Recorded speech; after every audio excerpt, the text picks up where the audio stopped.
gente está estreando hoje uma nova série. Quero que todo mundo preste bem atenção em mim agora, porque essa série ela vai romper os paradigmas históricos aqui da Life, tá? Essa série se chama O que é ser discípulo? É uma série que fala sobre discipulado e a gente vai falar sobre isso daqui a pouco.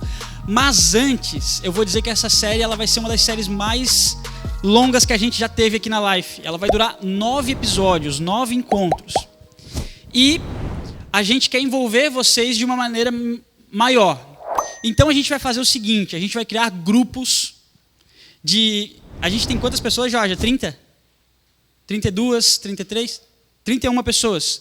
Então a gente vai criar 4 grupos e a gente vai dividir esses 4 grupos. Fiquem tranquilos, calma, ninguém vai... Não é trabalho de escola, nada. Quer dizer, vai ser mais divertido, eu acho. A gente vai dividir esses 4 grupos e vocês vão ter 3 meses juntos, tá? Então vocês vão ter 3 meses juntos, mas esse grupo ele vai se encontrar só pessoalmente aqui. Então toda vez que você vier na live, você vai encontrar o seu grupo e vai estar junto com ele. Basicamente, esse é a primeira coisa para essa série funcionar legal. Beleza? Tranquilo? Ai, tá vendo aqui, tenho vergonha. Relaxa, vai dar tudo certo. Creio que todos vocês já ouviram falar a oração do Pai Nosso e imagino que alguns de vocês até saibam ela de cor. Alguns até saibam ela de cor. Essa oração é a oração baseada na série, olha lá, baseado na oração de Jesus. Mas o que a oração de Jesus, a oração do Pai Nosso, tem a ver com ser discípulo? Tá? O que significa ser discípulo? Você sabe o que significa ser discípulo? Eu vou mostrar para ti algumas características do que é ser discípulo. Talvez seja pequenininho para você ver, depois eu aumento lá nos próximos encontros, aí a gente vai aumentar a letrinha. Mas eu vou ler para ti também. Ser discípulo é ser um aprendiz. Beleza? Aprendiz. Então eu estou andando de skate lá, sou um skatista profissional, e aí eu estou lá na pista andando e os caras falando, caramba, tu anda muito. Cara, não é a verdade, eu não ando tão bem assim, quer dizer, eu ando bem mal, mas enfim. Aí alguém olha para mim e fala, cara, eu quero andar contigo, eu quero aprender como é que tu anda, me ensina as manobras. Aí eu falo, me segue, vem comigo. Aí o cara começa a andar atrás de mim. Fazer as manobras como eu faço, ir nas rampas que eu vou, fazer as atividades, tá ligado? Isso é um aprendiz, ele começa a ver o que eu faço e começa a repetir aquilo, aprendendo. Se tiver alguma dúvida, ele fala, como é que ficou essa manobra? Eu falo, não, essa manobra aqui, tu faz assim, assim, assim. Tá? Por exemplo, eu fui discípulo de um brother da igreja na questão de dropar de skate na rampa. Eu falei, cara, me ensina. Ele falou... Cara, eu não sei te ensinar. Eu falei, só faz então que eu vou andando atrás de ti. Ele falou, beleza. Aí ele começou a fazer e eu fui, caí umas 2, 10, 14 vezes e depois eu consegui. Mas ele foi meu discipulador, né? Então, o discípulo, ele é um aprendiz. Beleza? Tranquilo? Tranquilo? Então tá, o discípulo bíblico agora, no contexto da Bíblia, no contexto de nós, cristãos, é um seguidor de Jesus. Então eu falei aqui, por exemplo, que o Luan estava fazendo discipulado com o Igor, né? O Luan é o discipulador do Igor. Mas nós, como crentes, esqueci teu nome, Ariane. Então Ariane. Nós como discípulos, como crentes, Ariane, a gente não faz discípulos da gente. Porque a gente segue a Jesus, então a gente faz discípulos de Jesus. Então o Luan está discipulando o Igor, mas não para ser igual ao Luan, graças a Deus, mas para ser igual a Jesus, porque Jesus é mais importante que o Luan. Eu estou fazendo discipulado com o Luan e o Luan não vai ficar parecido comigo, graças a Deus, porque já basta um estar vendo no mundo para encher o saco, imagina outra pessoa igual a mim.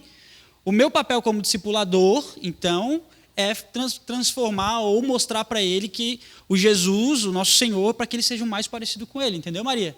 É isso.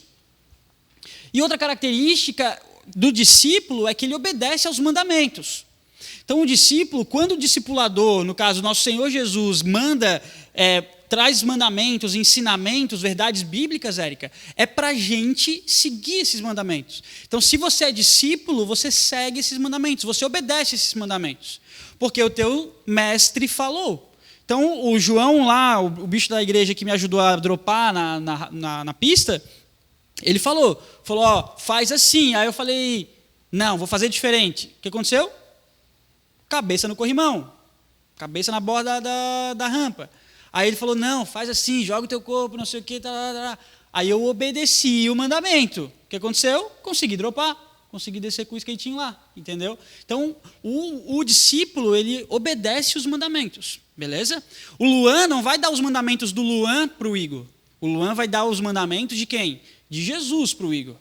Porque não é igual ao Luan que ele está sendo, é igual a Jesus que o Igor está sendo. E a última característica de um discípulo é ser crente. Então, a palavra discípulo é uma palavra que ronda o meio cristão, contexto de igreja. Né? A gente usa essa palavra em outros ambientes, mas bem pouco, porque normalmente essa palavra é atribuída ao crente. Discípulo. Tanto que a palavra cristão, né, essa palavra cristão significa pequeno Cristo, imitador de Cristo, seguidor de Cristo. Então, o cristão, o crente, ele é, ou deveria ser, um discípulo de Jesus, beleza? E aí a gente vai agora para a oração do Pai Nosso e vai ver na oração do Pai Nosso características, o que a gente pode aprender nessa oração para que o meu discipulado, para que eu seja um bom discípulo. Mas, pastor, por que a oração do Pai Nosso? Na prática, o que eu faço com a oração? O que a oração é na prática para mim? Agora, a prática do discipulado. Para eu entender mesmo o que é o discipulado, eu preciso entender o que a oração do Pai Nosso significa para mim.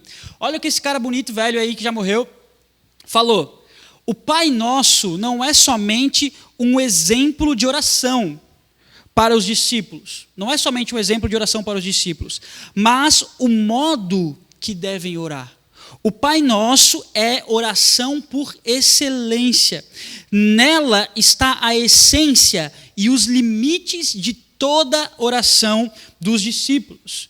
Dietrich Bonhoeffer é o nome dele. Ele foi pastor na época de Hitler. Ele é um pastor alemão, né? Não tem nada a ver com pastor alemão cachorro, beleza, rapaziada? Mas não tem como a gente não associar, né? Um pastor alemão. Não, ele foi um pastor da Alemanha, tá? Na época de Hitler, beleza? E esse livro que ele escreveu aqui, do qual eu tirei o trecho, é um livro chamado Discípulo. Tá? O nome do livro é Discípulo, esqueci de trazer aqui, ficou lá na minha casa, mas é um livro que ele escreve sobre discipulado. E ele fala sobre a oração do Pai Nosso, não como um exemplo. Olha, vocês orem assim, Pai Nosso está no céu, santificado seja o vosso nome, bendito seja o nosso terreno, seja feita a tua vontade assim na terra como no céu, o pão nosso cada dia nos dá hoje, perdoa nossa dívida, em nome de Jesus, amém! Aí entra em campo, tá ligado? Não é isso. Não é isso. O que o Dietrich está falando é que a oração do Pai Nosso, ela é perfeita no sentido de a gente, como discípulo, praticar ela em verdade, com sinceridade, e para isso a gente precisa dissecar a oração. E é o que a gente vai fazer nessa série. Nessa série a gente vai dissecar a oração do Pai Nosso. Então olha só, cada expressão da oração do Pai Nosso traz uma verdade acerca de como um verdadeiro discípulo enxerga seu Senhor e o seu mestre. A Bíblia fala que Jesus é o meu Senhor, Vini. A Bíblia fala que Jesus é o meu mestre, aquele que me ensina. Então, quando eu olho para a oração do Pai Nosso, e é o que a gente vai mostrar para vocês aqui nessa série, é que cada expressãozinha da oração, Léo, ela me faz ser mais parecido com Deus, me faz conhecer a esse Deus e me faz fazer e ter uma vida de oração mais sincera, Pedro. E é esse o nosso objetivo ali. Então, olha só, vamos aprender então como que um discípulo ora. Vocês têm os seus grupos e é fundamental que a gente, como crente, agora comece a aprender como se ora. Ah, pastor, mas eu já estou na igreja aqui há um tempinho já, tá vendo? Já fui batizado, inclusive. Já até sei orar, já até orei agora aqui na oração. Não, tudo bem. Só que vamos entender dentro da oração do Pai Nosso o que ela tem para nos ensinar e como a gente deve orar. Olha esse versículo que eu coloquei, é um versículo só de apoio, a gente não vai ficar tanto nesse aí, mas é só para você entender o que significa isso. Os discípulos foram e fizeram o que Jesus tinha ordenado. O que Jesus tinha ordenado, tudo que Jesus mandava, os discípulos faziam. E Jesus, quando nos ensina a orar, Ele quer que a gente ore com excelência, Ele quer que a gente ore com propriedade, Ele quer que a gente entenda a oração que a gente está fazendo. Por isso é fundamental que a gente faça e ore assim como Jesus está ensinando. Pastor, então tu está querendo dizer que eu tenho que ler, ou melhor, tenho que orar a oração do Pai Nosso como se fosse uma reza. Se você fizer isso, você está perdendo um pouco o significado dela. Mas ela, em cada expressãozinha, vai ensinar princípios e conceitos, cara, gigantes para a gente. Beleza? Vamos ler lá? Abre a sua Bíblia no seu aplicativo, no seu celular. Mateus capítulo 6, versículo 9 a 13. Eu vou beber uma aguinha enquanto você pega a sua Bíblia aí. Baixa a Bíblia no celular, se você não tem Bíblia de papel, velho. Baixa uma Bíbliazinha no celular. Ai, pastor, não tem espaço no meu celular. Cara, apaga o Candy Crush então, velho. Apaga lá o Candy Crush, apaga qualquer outro joguinho aí, velho. Mas baixa a Bíblia no celular, tá? Porque Candy Crush não vai te ajudar a conhecer o que o Senhor quer para a sua vida. Só vai te fazer você desenvolver uma ansiedade e uma raiva sobrenatural. Vamos ler? Mateus capítulo 6, versículo 13, ou do 9 até o 13. Olha só, eu vou ler aqui na minha Bíblia, você acompanha aí no seu celular ou na sua Bíblia de papel também. Diz assim, ó. Versículo 9. Vocês, Jesus falando, tá? Vocês orem assim. Pai nosso que estás nos céus, santificado seja o teu nome. Venha o teu reino. Seja feita a tua vontade, assim na terra como no céu. Dá-nos o pão de cada dia, ou dá-nos hoje o nosso pão de cada dia. Perdoa as nossas dívidas, assim como perdoamos aos nossos devedores. E não nos deixe cair em tentação, mas livra-nos do mal. Amém. Mentira, não tem amém não. Já viram aquela piadinha, livra-nos do mal, amém? Não? A mãe perguntou para a filha, o que tem mais medo? Ela falou, eu tenho medo do mal, amém. Mal, amém, filha? Que mal, amém? Aquele que quando a mãe faz a reza lá, a mãe sempre fala, livra-nos do mal, amém. Entendeu? Continuando. Vergonha, cara. Porque teu é o reino, o poder e a glória para sempre. Amém. Então aqui, Jesus está ensinando os discípulos a orarem. Jesus está nos ensinando a orar. E agora a gente vai ver hoje, só hoje, a gente vai estudar em cima de uma expressão. Nossa pregação de hoje vai ser em cima de uma expressão. A primeira delas, reconhecer Deus. O que é ser discípulo? Um discípulo de verdade, ele reconhece Deus. Alice, um discípulo de verdade, ele sabe quem é Deus. Ele sabe o que Deus é, ele sabe o que Deus faz, ele sabe por que Deus é quem é.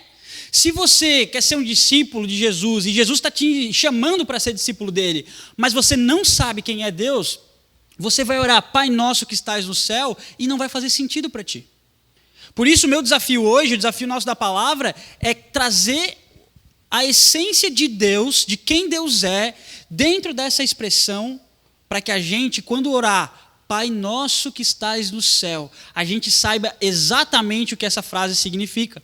Olha só, o versículo é o 9, a parte A do versículo, só a primeira frase dele. E a primeira coisa que a gente consegue ver aí nesse versículo é claro que é um Deus como Pai. Deus como um Pai. Olha só que interessante o versículo de Isaías, esse é um texto de apoio, tá? É um texto extra lá no Velho Testamento. Isaías fala assim, contudo, Senhor, Tu és o nosso Pai, nós somos o barro e Tu és o oleiro, todos somos obras das Tuas mãos. Todos vocês nasceram aqui porque houve um Pai, beleza? Tá? Então vocês não... Se ainda você acha que é por causa da cegonha, desculpa, depois você vai brigar lá com seus pais em casa. Pai, mãe, o que é isso? O pastor falou que eu sou filho de vocês, não é a cegonha que me trouxe. É verdade. O Pai te gerou, beleza? O nosso Pai eterno, Deus, nos criou do barro. O que Isaías está falando assim, fala, Deus, Tu és o nosso Pai. São José, a cidade que nós estamos, que a grande maioria de vocês vive, é a cidade do oleiro. Vocês sabiam disso? A cidade de São José é uma das únicas cidades do Brasil que ainda tem oleiros trabalhando. Oleiro é aquele cara que faz barro com a mão, pô. Que faz barro com a mão. Que faz vaso de barro com a mão. Já viram vasinho de barro bonitinho? São os oleiros que fazem. Eles pegam o barro e vão girando aquela roda. Depois pesquisa lá no YouTube. Vão girando aquela roda com o pé assim, aí a roda gira, o barro fica girando, ele bota a mãozinha assim e vai fazendo barro, bem bonito. Eu estudei no Vanderlei, uma das melhores escolas da cidade, e tive o privilégio de fazer um passeio para onde? Para Porto Seguro? Para Beto Carreiro? Não, para a escola do oleiro, ali em São José, na pracinha do centro de São José, obviamente. Né? Para quê ir para Porto Seguro? Para quê ir para o Beto Carreiro? Vamos para a escola do oleiro. Né? Aprender, cara. E aí eu lembro até hoje do cara fazendo a mão toda melecada de barro. Mas é isso que Deus é para mim e para ti. Deus é aquele cara que pega o barro, nós, e cria do nada, do zero. A Bíblia fala que Deus gerou a gente do pó. Você foi gerado de Deus. Você foi criado por Deus. Então Deus é o teu criador, velho. Quando a gente fala de pai, a gente fala de alguém que nos cria, alguém que nos coloca no mundo, alguém que nos coloca para viver. Então quando você fala assim, Pai nosso, você está falando, você que me criou, você que me colocou no mundo. Se Deus é pai, Ele cria. Se Deus é pai, Ele conhece. Se Ele é pai e Ele cria, Ele conhece, Ele sabe o que é melhor para os seus filhos, cara. Ele cuida. O nosso Pai, o Deus eterno, o Pai verdadeiro, é o Pai que cuida. Ah, Taveira, mas eu não tenho uma boa referência de pai. E é difícil falar sobre pai na igreja, porque eu não conheço a vida de vocês, não conheço a história de vocês. Não sei se vocês ainda têm pai. Não sei se vocês moram com os pais. Não sei qual é o sentimento que vocês têm do pai de vocês. Mas uma coisa eu posso falar com propriedade, com tranquilidade, que esse pai aqui, o pai eterno, esse pai não decepciona, velho. Esse pai, ele não abusa, ele não agride, ele não maltrata. Esse pai não. Talvez na tua casa, na tua vida, tu pode ter tido um pai ruim.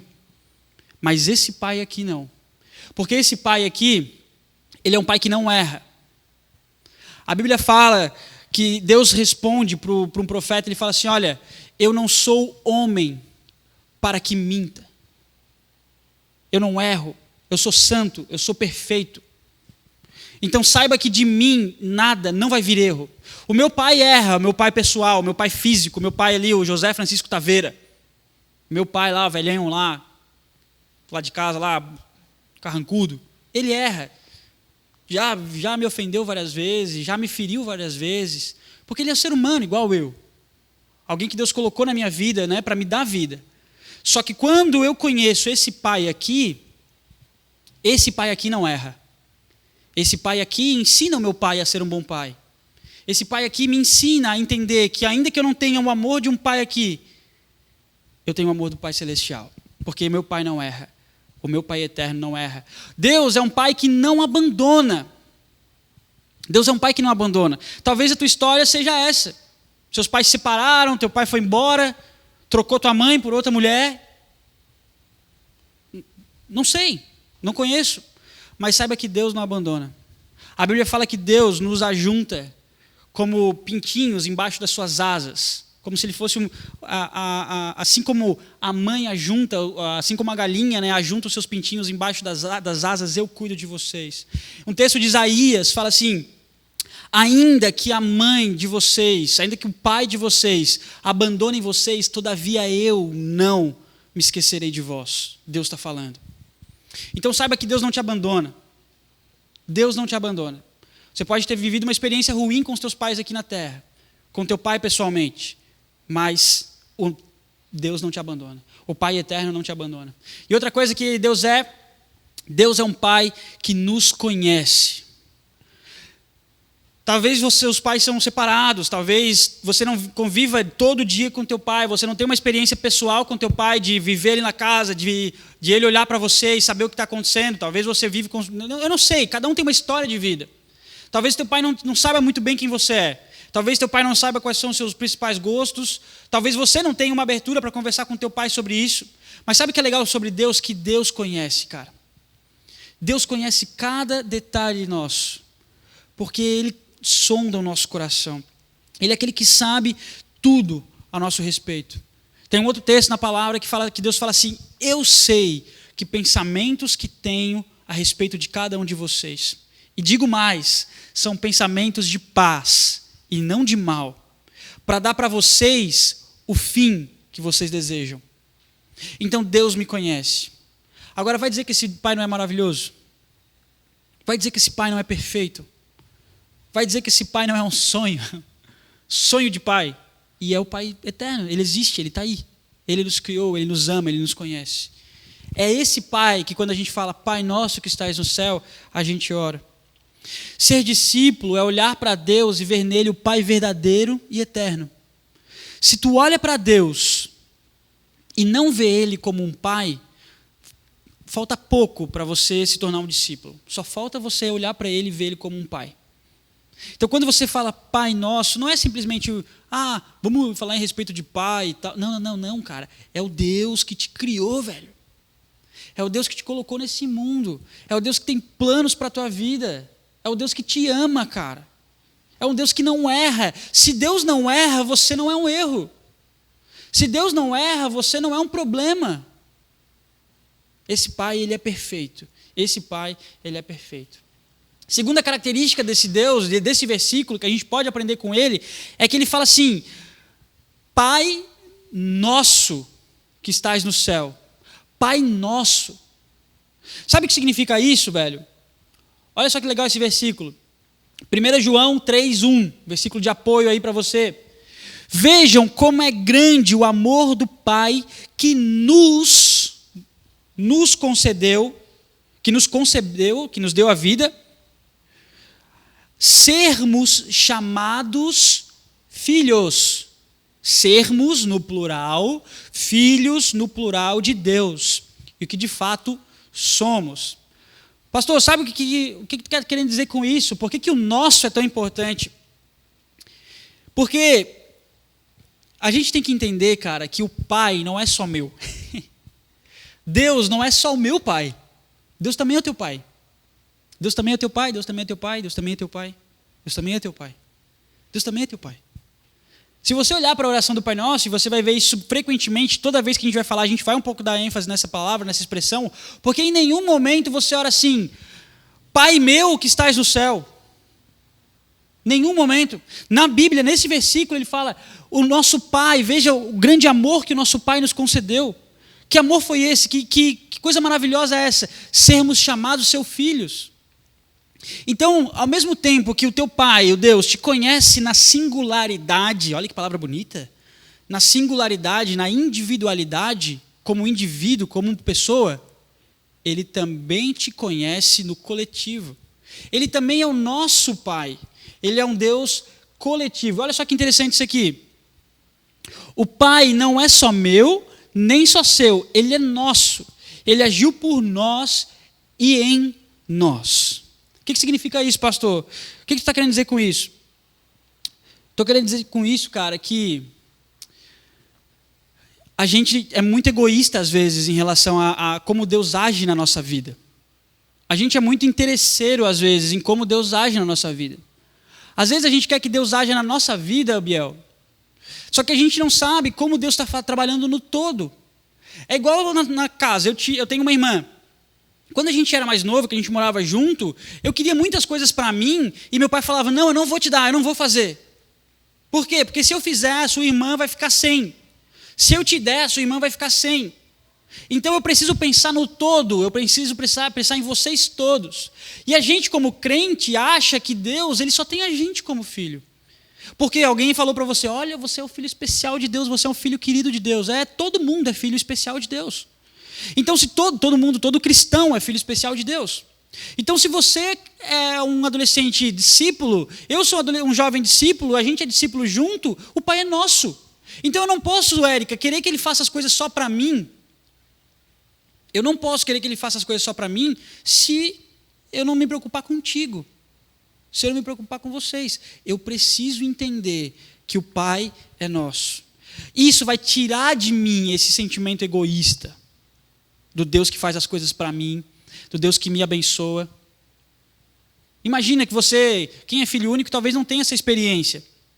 Mas quem tem irmão sabe do que eu estou falando.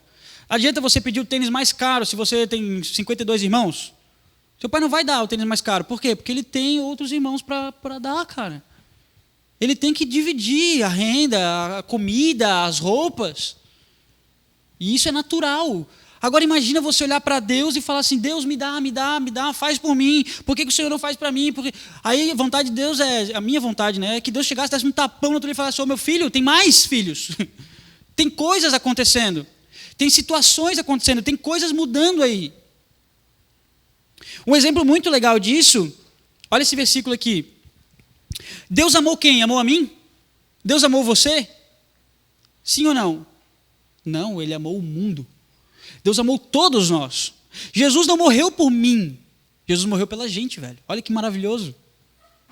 A gente fala, né? Olha, Jesus morreu por você, ele quer transformar a sua vida, ele quer te restaurar, porque a singularidade é importante. Mas no contexto igreja, no contexto life, é todo mundo, mano. É todo mundo. É todo mundo.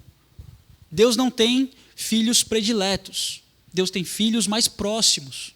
Aqueles que estão mais junto dele. Mas todos são filhos.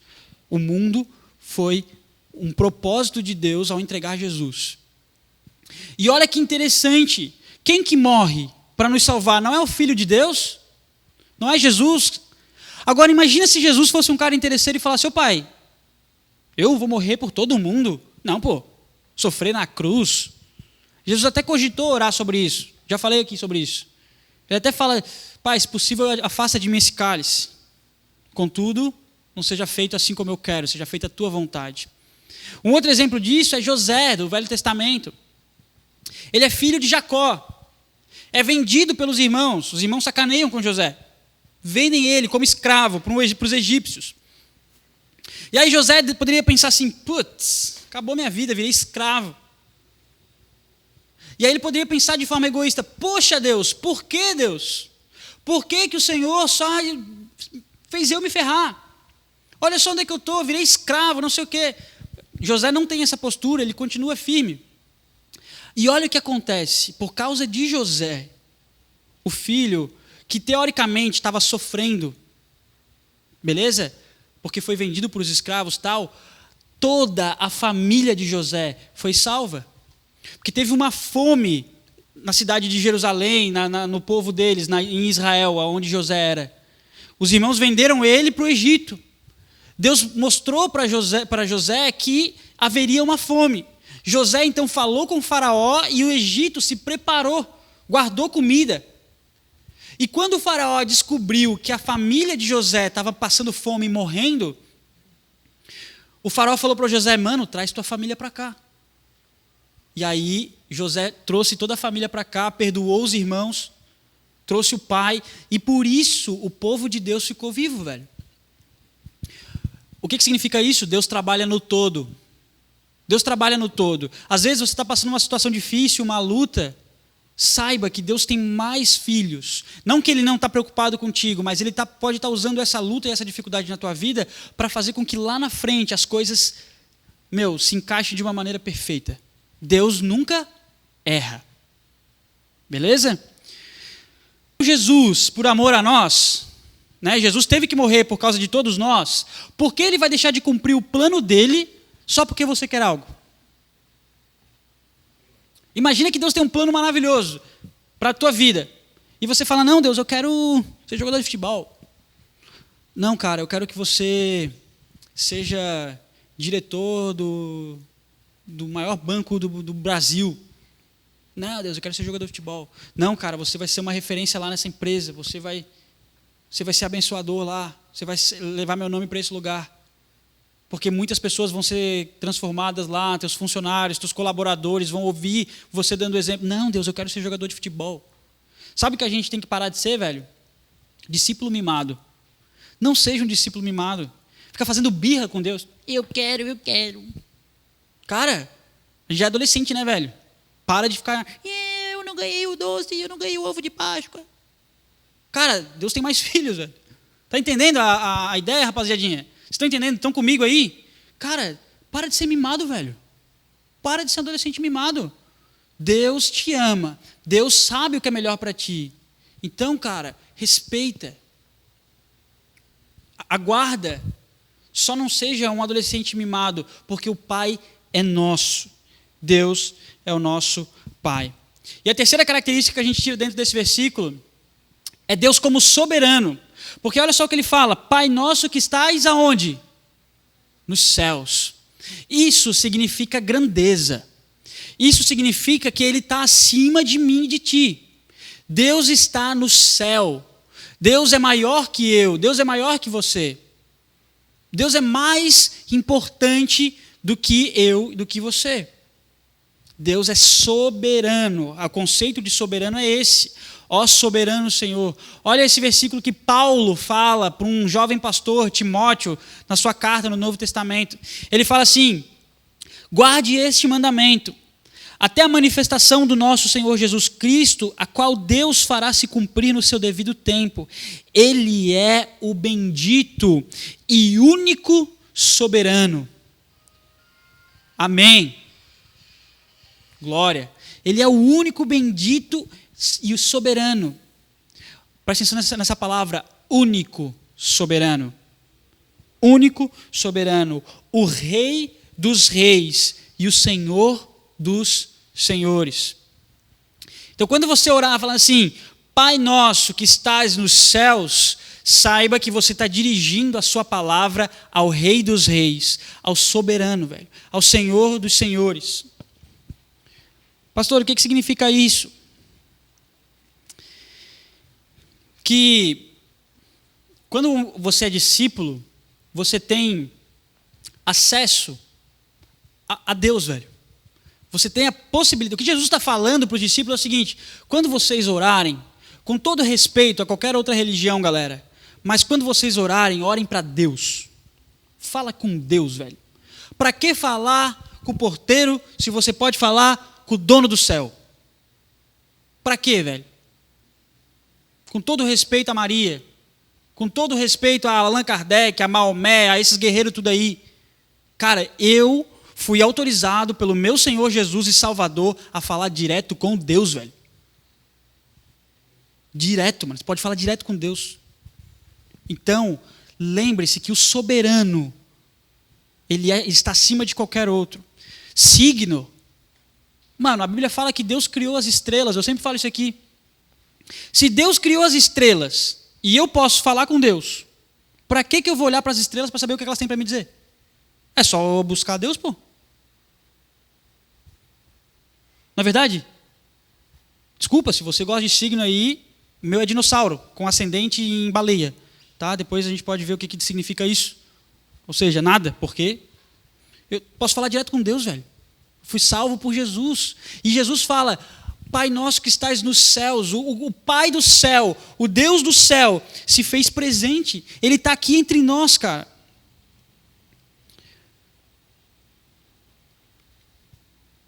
A soberania de Deus é real e um discípulo nunca questiona a soberania de Deus. Se Deus é soberano, eu, como discípulo, não estou em pé de igualdade com Ele. Pé de igualdade é eu estar na mesma altura dele. Beleza? Nós estamos em pé de igualdade. A gente é tudo filho de Deus. Somos irmãos em Cristo. Agora, Deus não. Então eu não posso fazer birra com Deus. Eu não posso amaldiçoar, praguejar. Você já brincou com formiga? Quem não nasceu, quem não é piá de prédio, quem não é menina de prédio, sabe o que eu estou falando. Já brincou com formiga? As formiguinhas estão fazendo o trilhozinho lá, tu bota... Formiguinha pequena, né, rapaziada? Pelo amor de Deus. Não é aquelas formigas africanas de 4 cabeças. Mas se for aquelas formigas pequenininhas do açúcar, aquelas que ficam na suquinha lá de casa, se tu colocar a mão assim no meio do caminho delas, o que elas fazem? Elas se perdem, se embolam, se bate tudo, aí começa a desviar a rota. Aí, na verdade, quem que é soberano sobre as formiguinhas? De novo, formiguinha pequena, rapaziada. Não vai meter a mão no formigueiro lá de hipotecas lá que eu fazia quando era moleque lá. Que é aquelas formigas lá, mano, não são de Deus aquelas formigas. Tá? Aquelas formigas pretonas com as patonas. Não, daquelas lá machucam. Mas aí, quem é soberano sobre a formiguinha? A gente, velho. Não é verdade? Quem já pegou e já pintou de caneta a parede sem a mãe ver em volta da formiga? Já fizeram isso? Faz isso, pô. Sem teus pais verem, obviamente. Mas pega lá, tá vendo a formiga na parede, pega a caneta e pinta em volta. A formiga não passa. Sabia? É, mano. Vanderlei, né, rapaziada? Parede do Vanderlei cheia de círculo, assim, ó. Cheia de bola. Porque eu acho que o cheiro da tinta é muito forte, a formiga fica perdida lá e se tiver algum biólogo aí para me ajudar, depois me ajuda, tá? Mas o que eu faço ali? Eu sou soberano, pô. Eu circulei em volta da formiga, a formiga falou: e agora, o que eu faço? Tô nas tuas mãos. Aí eu vou lá, meto a salivona, tira metade da caneta e a formiga sai fora. Né? É, pô. Claro, isso antes do Covid, né, rapaziada? Não vai ficar lambendo parede, porque depois Pode estragar a situação aí. O que significa isso, galera? Se a gente é soberano na formiguinha ali, se a gente diz para ela anda, se a gente diz para ela para, ela tem que parar, quem dirá Deus com a gente, velho? Deus está nos vendo de cima. Deus está nos olhando de cima. Deus está cuidando do nosso caminho. A gente olha até onde os nossos olhos enxergam. Deus, Ele está olhando de cima. Ele é soberano, Alice. Ele vê lá de cima. Ele sabe que lá na frente tu vai tropeçar num buraco muito profundo se tu continuar andando nesse caminho. Ele sabe que lá na frente tu vai se ferrar se tu continuar andando nesse caminho. Então, nunca questione a soberania de Deus. Não duvide da soberania de Deus. Não questione as situações, não blasfeme, não pragueje sobre as situações que estão acontecendo na tua vida. Deus é soberano, Ele conhece, Ele sabe o fim delas. Seja um discípulo que confia no soberano. Seja um discípulo que confia. E tem vários exemplos na Bíblia disso. Jesus está lá com os seus discípulos. Aí ele se separa dos discípulos e fala, peguem o barco aí e vão lá atravessar o mar aí, vão lá para outra cidade, eu encontro vocês lá. Beleza, fechou, falou. A rapaziada foi, Jesus estava lá orando, pá. Depois Jesus, os caras já saíram, vou ter que correr atrás dele. Começa a correr atrás dos caras andando na água, no mar, Jesus andando em cima da água. Os caras olham Jesus vindo e falam, meu Deus, o fantasma. Aí, não, velho, é Jesus, cara, Jesus é demais, é poderoso. É soberano sobre o mar. Aí Pedro fala, Jesus, se é tu mesmo, deixa eu andar na água aí também. Aí Jesus fala, bora, velho, pisa aí. E aí Pedro pisa. Aí ele pisa mais um passo assim, caraca, eu estou andando na água. De repente ele olha para a água, e aí ele vê o vento, ele vê as ondas, e ele fala, meu Deus, eu estou andando na água, eu estou andando, e afunda. Sabe por quê? Porque ele deixou de confiar no soberano, velho. A gente está andando na água, de repente a gente se apavora com o vento, com a onda, e aí a gente deixa de confiar no soberano. E aí a gente está quase chegando na mão de Jesus e começamos a afundar, porque a gente parou de confiar no soberano. Segunda coisa, descanse no soberano. Descanse no soberano. Aprenda a descansar no Senhor. O rei Davi é o maior exemplo disso. Rei Davi está lá na sua guerra, lá, pá, reinando, cheio de dificuldade. Aí um filho dele faz uma rebelião, faz um motim para querer arrancar Davi do trono. E os guerreiros do Davi, os amigos fiéis do Davi, falam, Davi, tu é o rei, velho. Manda prender teu filho aí, manda matar os insurgentes, tudo aí, e acaba com essa bagunça aí, tu é rei, cara. E Davi fala o quê? Não, vocês estão malucos, velho?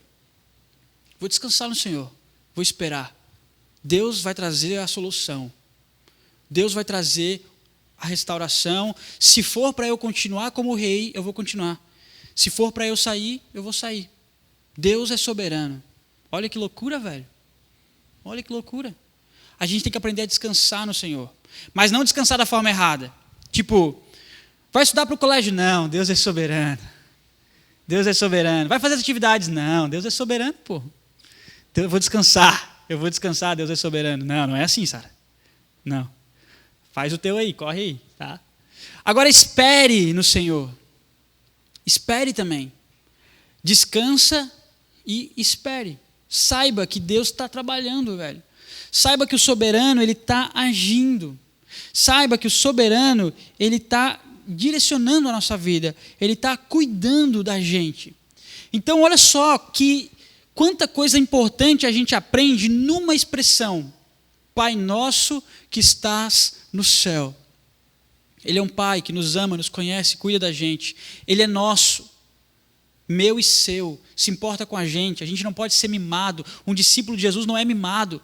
Ele sabe que tem outras pessoas, ele ora por outras pessoas, ele se preocupa com outras pessoas. E a gente reconhece que ele está no céu, que ele é soberano, que os planos dele são maiores que os nossos. Os planos do Senhor são maiores que os nossos. Eu acabei de falar esse versículo aqui.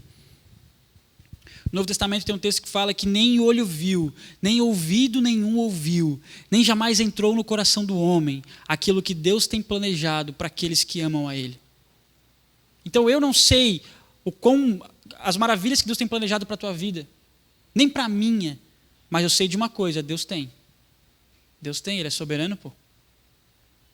Então quando você orar, Pai nosso que estais nos céus, lembre dessas questões. Lembre dessas coisas. E eu quero partir para o final compartilhando contigo algumas verdades Primeira delas, seja um discípulo que honra o Pai. Que honra. Honre o Pai. Ele te ama, Ele cuida, Ele te conhece, Ele não erra, Ele não te abandona. Esse Pai é o Pai eterno, o Pai verdadeiro. Não seja um discípulo mimado. O Pai também é meu, beleza? O Pai também é seu. O Pai é nosso, velho. Tenha Deus como nosso Pai. Nunca esqueça disso. Às vezes você quer que Deus faça as coisas por ti, mas Ele está fazendo na vida do teu colega. E você precisa entender, descansar, esperar. Terceira coisa, saiba que não existe ninguém maior do que seu Deus. Não existe, velho. Não existe. Não existe. Não existe ninguém maior do que Deus. O pastor Jonas aqui na IBB, ele sempre fala que a igreja tem uma estrela, que é Jesus. O Deus. É Ele. Ninguém maior que Ele, velho. Não tem ninguém maior que Deus. E a última coisa, um discípulo ora. Um discípulo ora. Lembre de orar. Só que agora, quando começar a orar, você vai orar: Pai nosso, meu Pai, aquele que me conhece, aquele que cuida. Nosso Pai, aquele que se importa com todo, com os outros. Que estás no céu, que é soberano, que é poderoso, que está acima de todas as coisas. Esse Pai é o nosso Pai. Amém? Amém, rapaziada? Amém? São 9h25, eu quero deixar o QR Code aqui. E é o seguinte, o QR Code serve para quê, pastor? Presta atenção agora os grupos aí também, hein? O QR Code serve para vocês lançarem para a gente perguntas das mais variadas. Ah, pastor, tu falou que Deus é único, mas e onde é que entra São Pedro nessa história? Queria saber, onde é que entra não sei quem nessa história? Lê com o teu celular aí, ou alguém do grupo pode ler com o celular, guardar o link, tá? E depois vocês podem lançar perguntas lá dentro. As perguntas são anônimas, então você pode perguntar para a gente o que você quiser. São perguntas anônimas, a gente não sabe que foi você que fez, mas se você tem uma dúvida, ficou com alguma dúvida sobre o que eu falei hoje, lance uma perguntinha no QR Code. Rapaziada do YouTube, Deus abençoe vocês, tá? Que Deus possa falar contigo, acompanhe a série aí de forma online também, isso é muito legal ter você comentando e dialogando com a gente aqui no YouTube, beleza?